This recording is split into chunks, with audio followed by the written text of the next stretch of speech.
কারাগারে কেউ চাইলেই কি ফাঁসিতে ঝুলতে পারে? কেরানীগঞ্জে কেন্দ্রীয় কারাগার সূত্রে বলা হচ্ছে, সাভারের বিরুলিয়া ইউনিয়ন পরিষদের চেয়ারম্যান সাইদুর রহমান সুজন কারাগারের একটি কক্ষের জানালার সাথে গামছা দিয়ে নিজের গলায় ফাঁস দিয়েছেন। এ সময় আরেকজন বন্দী একই রুমে ঘুমিয়েছিলেন। বাংলাদেশের কারাগারের সাধারণ সেলের দৈর্ঘ্য সর্বোচ্চ 10 ফুট, প্রস্থ 6 ফুট। আলো বাতাসের জন্য ছোট্ট একটা জানালা থাকলেও সেটা 8 ফুটের উপরে। চেয়ারম্যান সুজন এত উপরে উঠে একটা গামছা পেঁচিয়ে আত্মহত্যা করা সম্ভব? কিভাবে সম্ভব ভাই?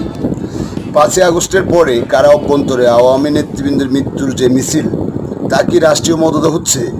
বগুড়া কারাগারে একে একে 5 জন আওয়ামী লীগ নেতাকে হত্যা করা হয়েছে। লীগের মধ্যম লেভেলের নেতাকর্মী হত্যা মূলত পাইলট টেস্ট হিসেবে নিয়েছে তারা। সবাইকে সতর্ক এবং প্রতিবাদী হওয়া জরুরি। ধন্যবাদ, সবাই ভালো থাকবেন।